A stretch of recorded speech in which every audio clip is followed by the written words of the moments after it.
Hello, good evening, everyone. This is Nisha Tandon here from Dubai. And today it's a warm welcome to you to another round of Author's Corner. And today we have a very, very senior writer who's associated with Asian Literary Society, Dr. Molly Joseph. Dr. Molly, a warm welcome to you. Hello.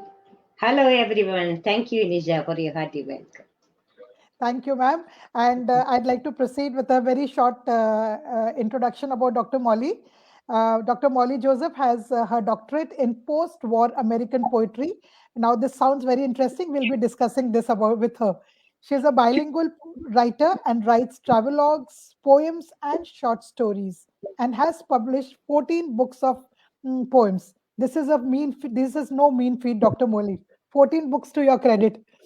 She is Thank the you. recipient of several accolades and awards, which include Wordsmith Award in 2018 and Women's Achiever Award instituted by Asian Literary Society. She also contributed to multiple international journals and anthologies.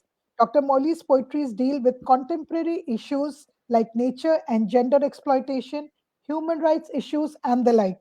Today, we will be speaking to Dr. Molly about her new book, Beyond Mist Mountains, which was released at World Poetry Conference online meet at Chandigarh. She has also been attending SAC literary meets representing Indian writers. A very, very warm welcome again, Dr. Molly. What would you like to say? Thank you. It is indeed my privilege and pleasure to be with my own people. I would say it's my family, Asian Literary Society. In fact, Absolutely. I would acknowledge my growth through that only. Because when I started, I was a teacher basically. I would tell you about my literary odyssey. Yes, ma'am. Shall I speak on it? Yes, Okay. please, ma'am. Please. Thing was, I was a teacher and I was a student. Even as a child, I was always like when I read a children's book, when human beings treat animals badly and all, I would be crying over it, gasping, I mean, sobbing over it. And the like what Gibran put it, the pain of too much of tenderness was so Mhm. much in me. Maybe my father noticed it and then he asked me when I would cry over it, thinking about it, visualizing it, the agony of the elephant ill treated by the people like that. He said, "You better write." So How I nice. used to jot it down. Small, small poems, even as a child. In English as well as Malayalam. And my father, being a teacher, he was reading his own books, any number of books. I used to read a lot and fell in love with language. The wonderful choice selection of language, putting it like that. As a student, as a college student, I was contributing to college magazines. Later, I became a teacher, college lecturer, grew into a professor, head of the department. I was encouraging others by putting sparks in them, my students. I was the college magazine staff editor, and that time in our college in St. Xavier's College, Aloha. Uh, that year's college magazine bagged the first prize because I could pool the students' potential. So my literary vibes were flowing that way only, not thinking in terms of writing a book and publishing it. That was not in my line. And Mhm. again, family matters, no? You have to tend your children, your career, all those. So that was in the back bench, but always I felt there was some vacuum within me to be filled up. Mhm. After 30 years, 3 decades of teaching career, I retired. Children were settled. Mind was at ease. Then I thought, yes, I have to listen to that inner voice. True. Because when I observed life, I felt there is an inner rhythm within everything happening, the way things take place. I always had an ear for that inner rhythm around. So, what I saw, what I felt about it, my take on it, I thought I would start writing. There it begins, my literary poetry odyssey. My first book was Aching Melodies, published by Patridge Penguin Publications. And consequently came other ones also, Autumn Leaves, December Dews. The captions of all my books are connected with nature only. Absolutely, I noticed that. I was going to ask you, Because in fact, were you so drawn towards the nature? Because, it's very difficult to get a good caption or good title for your book. So, how did yeah, you manage to do that? That was one of my questions. because I believe, that phenomenological way of looking at nature, you Mm. are part and parcel of its nature. Nature vibrates through you. True. So when it was December, when it was that cool December time with Jim Reeves talking about Silent Night and all, the cool December would waft in thoughts of fine thoughts of the manger and the infant in the manger. Hmm? And then each day a thought struck me. So I started Mm. like, oh my December, cool Wow. December, teach me the joy of giving. Whatever, a slight thought only. But I Yes. then every day I put it together like a dewdrop. That thought was filtering down. And when it was published with pictures also, for the first time I attempted a book with pictures. A small book it was, December News. People said, ma'am, you bring in the true feel of December. That was a How great. beautiful. No, that is actually what happens, you Yeah, just do not, write down the entire poetry in one go. yeah, Sometimes a single thought triggers it off, and then you ex- keep adding, like how you said, dew drops. So that's a very, exactly. very wonderful way to, project and express how you write your poetry. Exactly. And can you tell us something about your writing style? Because it's a very unique writing style. So will you share with our audience even that? Yeah, yeah, sure. Uh, I once defined a poet like this: life touches, you script it out, immersing your mind not in ideas but in things, slowly, subtly becoming everyone, everything. Actually, So beautiful. as you told me, I already informed them. My research work was on post-war American poetry. Yes.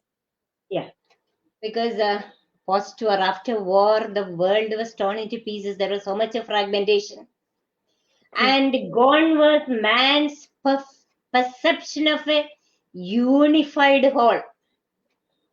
It was like man in divided minds. Eliot's wasteland, a heap of broken images. And Eliot was the one who said how we have to redefine poetry. It is not an expression of personality, but an escape from personality. Because you find so much of fragmentation there, and what sense you can make of it? You project it as such. So I picked up a poet, William Carlos Williams, who was the successor of Eliot and Ezra Pound. I started reading voraciously Yes. because I believed that as a writer, I was doing some theoretical study also.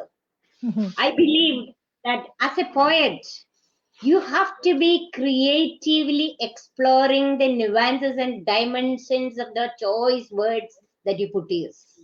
True. Mukhravsky, a great critic, who said, the way you systematically violate the norms, systematically, Wow.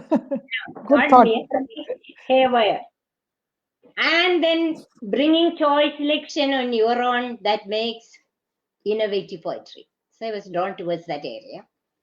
And these poets, for example, the poet I took of William Carlos Williams and all, was just following imagist pattern. You pick up an image Mhm.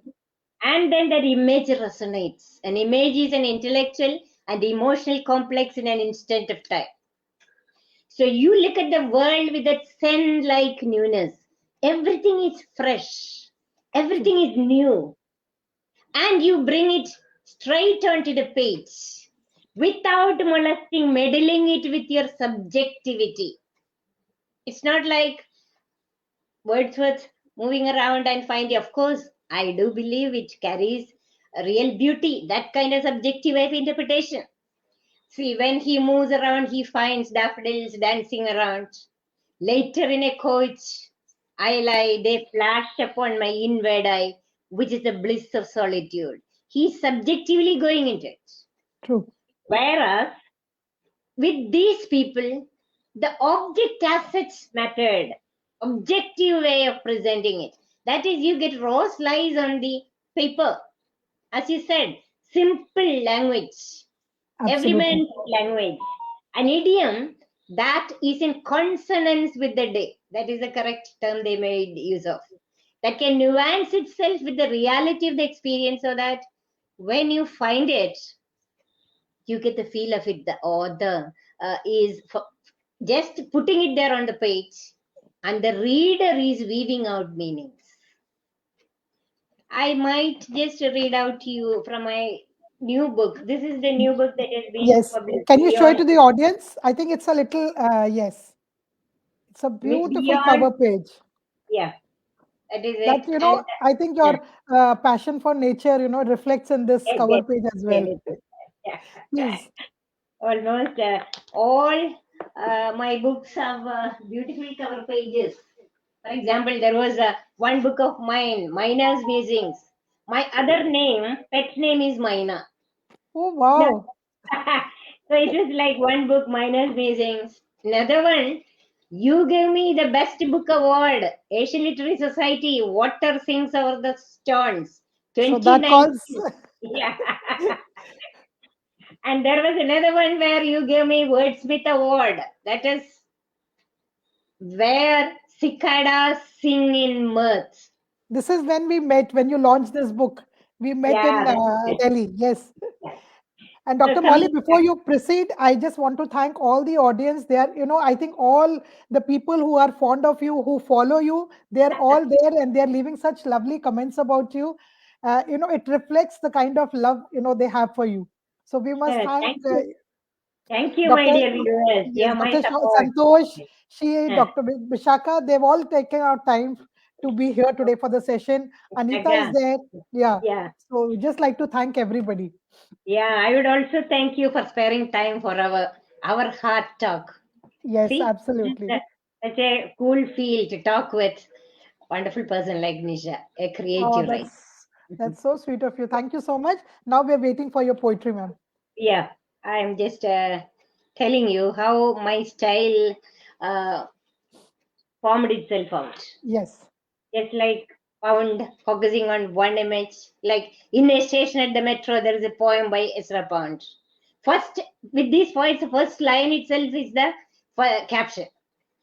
That poem I'll just bring out to you so that you can know the dimensions of condensation.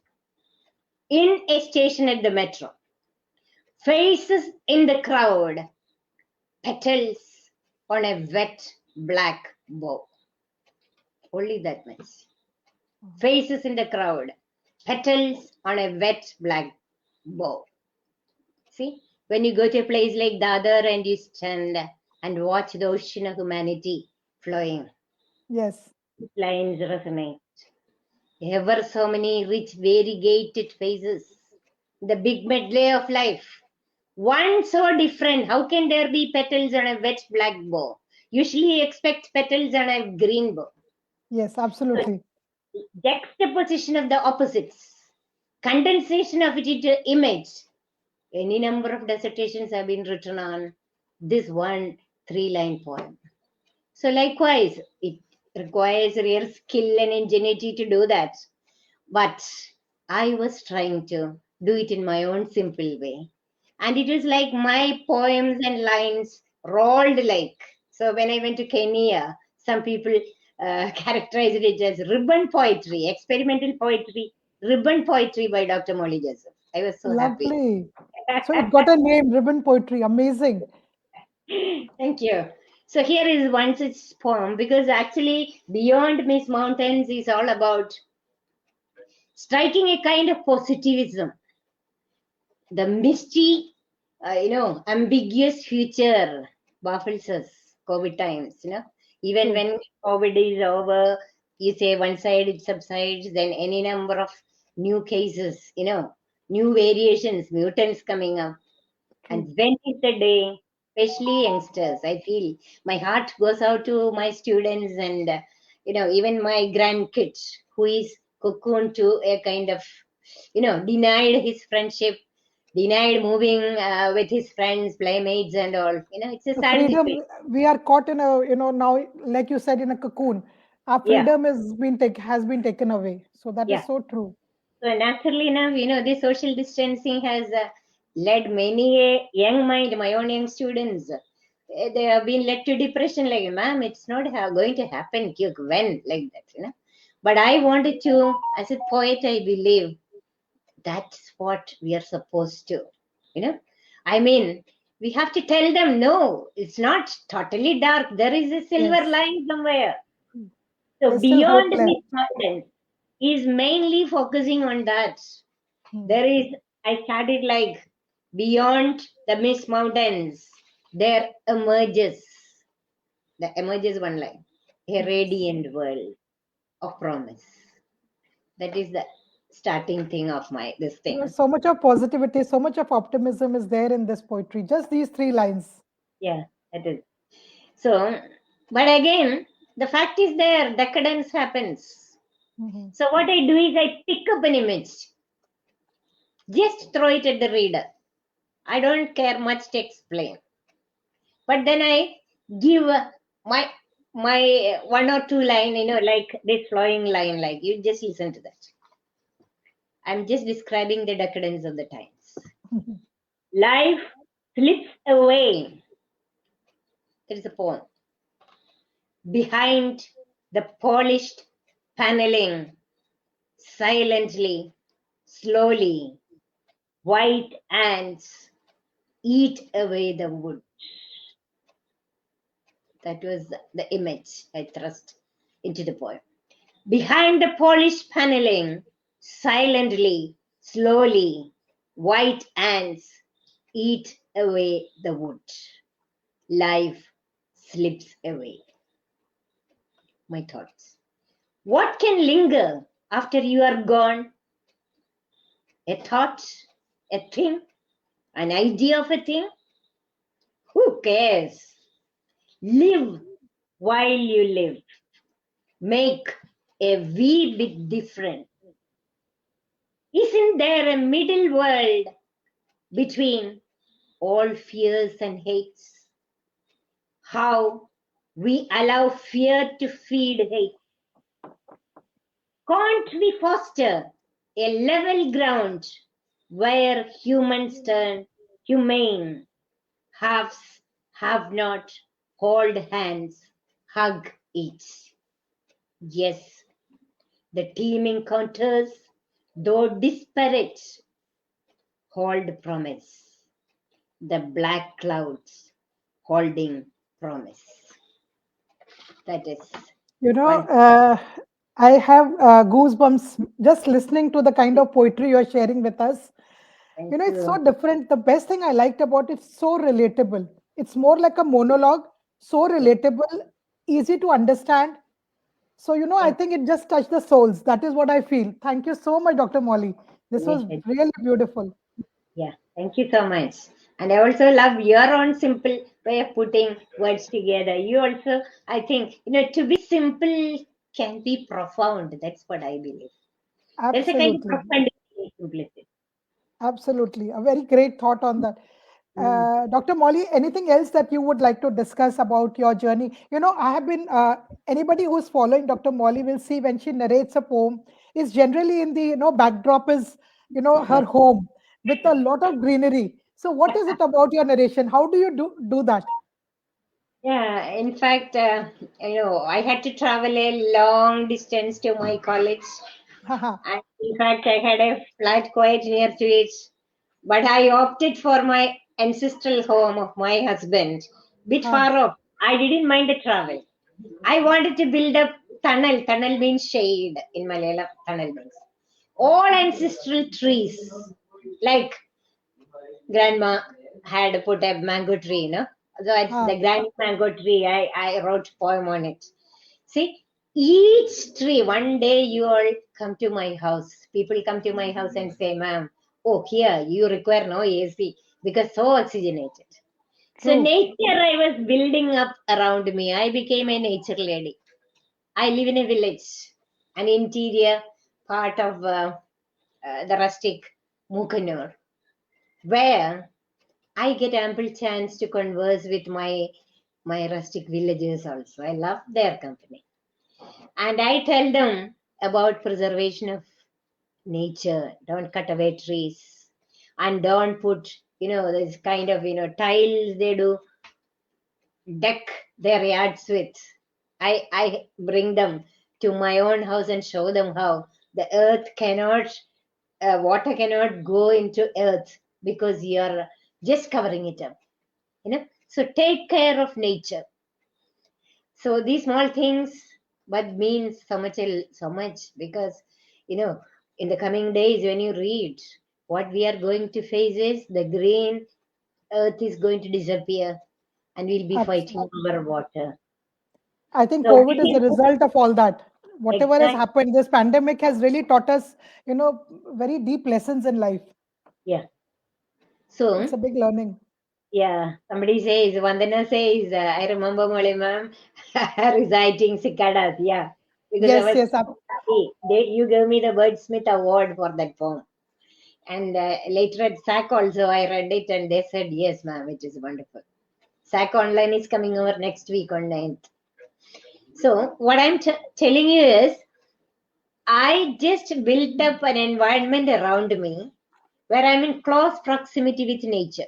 with So, nature. all Yes. my feelings, I mean, maybe it was like a kind of loneliness or missing my children, or then finding so many bad things happening around, because the world can be sometimes so heavy on us. Sometimes, Kerala is one of the God given lands actually. When I traveled over to Switzerland and found it was beautiful blue lakes, everything nature clear, but why is it like that? I found how they were protecting nature like anything. Even on the roadside to keep them away from dust, they cover it up. Mhm. Here, when I come to my hill place there in Munnar, rich with tea plantation and all, I find how ruthlessly people were cutting down, chopping down the hills to build resorts to make money. So this disturbed me, especially in my Malayalam poetry, because I can relate to them more in my own mother tongue. I used to read poems, I used to visit those places, and where the people who are caring for nature are there, I am there. So, nature, because I believe as days go by, we had been anthropocentric, man centric. Thought was there everywhere. Man as the master of the universe.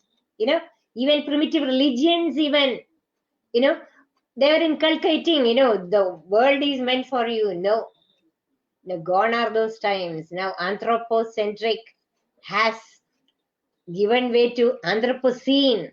You are living in nature, giving space for everything. And then we have become ecocentric. That is it. Ecology has to be taken care of. So these days, my writings dwell on it. I dwell on Anthropocene, man's proportionate way of handling the nature around him, and all that. And it's not simply preaching, but I try to put these little things into practice in my Absolutely. We've own seen you place. doing that. We've seen you doing that. Wonderful, Dr. Molly. Thank you for your kind words, Oh, it's so Nisha. nice listening to you because there's so much to learn. Somebody who's so passionate about, protecting Mm. the environment, and especially post-COVID, post-pandemic, Yeah, we have realized the importance of nature. And exactly. everybody has, I think, tried to in some way connect to the nature. They have taken ownership that this Yeah, has happened because of us. So, Dr. exactly. Muli, tell me one thing. Did this situation and this pandemic influence your writing? Did you get inspired to write something during this period? Exactly. Because, I felt it was the need of the day for us to speak out. True. I felt it is on us. The responsibility is on us, because we are the people who have been listened to. This opened up, like this COVID time, it opened up globalized way of thinking. World shrunk into a kind of virtual village. And the any number of meets and all that. and people trying to understand each other, each culture. Just Louis Gluck put it in when she received that Nobel Prize. She says, she writes about her own personal thing from her personal experience, but it becomes universal. Absolutely. It's not personality, but personhood matters. Where you are located, your local thing becomes the universe. Likewise, there was so much of this COVID times was bringing thoughts together, cultures together, people together, They so all that unified. Yeah, they all yeah, came all became got one. unified. That is it. In one voice, people could actually relate to each other, each culture. But despite all that, in some other places it is happening, like what is happening in Afghanistan and all. Even this SARC is online meet next week is meant for that only. How, in spite of all this, we are surmounting these kinds of DVC thinking or power that makes people blind, cruel. But still, we have to keep on singing. We have to keep on giving that healing power through poetry, I believe. And this COVID times, especially, reminded me so much about the importance of first making people cheerful, not get depressed. Yes, we Second, are already, people are already going through a lot of traumatic experiences, losing family. So I think it's a exactly, need of the hour to, pep them up. Correct. exactly. Yes. And as writers, I think when I read Santosh Bhakti and all, I feel so happy how She's she's such, going in a she's such very, a lively person, such a yeah, lively yeah, person. I a mean, point. it's, Yeah. yes, So it is like that's what we are supposed to do. Common situations from life she takes and she puts it across, but it resonates. in That's her it. meanderings, yes, morning meanderings. I've been following her on that, though don't get Exactly. enough time. So we really wish to thank the audience who has joined us today, who has been Yes, so interactive. On that note, Dr. Moli, another one poem from you because time is yes. running out and we don't want to lose on that. We'd like Okay, to okay, listen to you. okay. Yes. So I think my poems, people say, are so nostalgic, especially in Malayalam. A Malayalam book is getting released this Sunday, and they actually bring Congratulations. that this Sunday. It is like Kurgi Unarunna Mainagal means just like Maina name is there, my name is there, na? And the Maina is waking up and suddenly uh, speaking out because the world is too much with her. That's it. Please, please, we're waiting to listen to you. Yeah, now this is about memories. Some, some things, some, some things are like that. Slowly, they waft in, unbidden, the soft wind touching, caressing, and leaving. Yes, my child little one is intruding. The cuckoo's cry, echoing and fading over the distant valleys of deepening silence. Yes, like the unseen fingers touch over your forehead in that delirious night of fretful fever from the one wakeful for you throughout. Those days when you toil hard with studies at night and dozed over your books, the one hand that took you to bed, slowly wrapping you up and switching off the light. Yes, they come and leave. The dewdrop that carries the night's dream.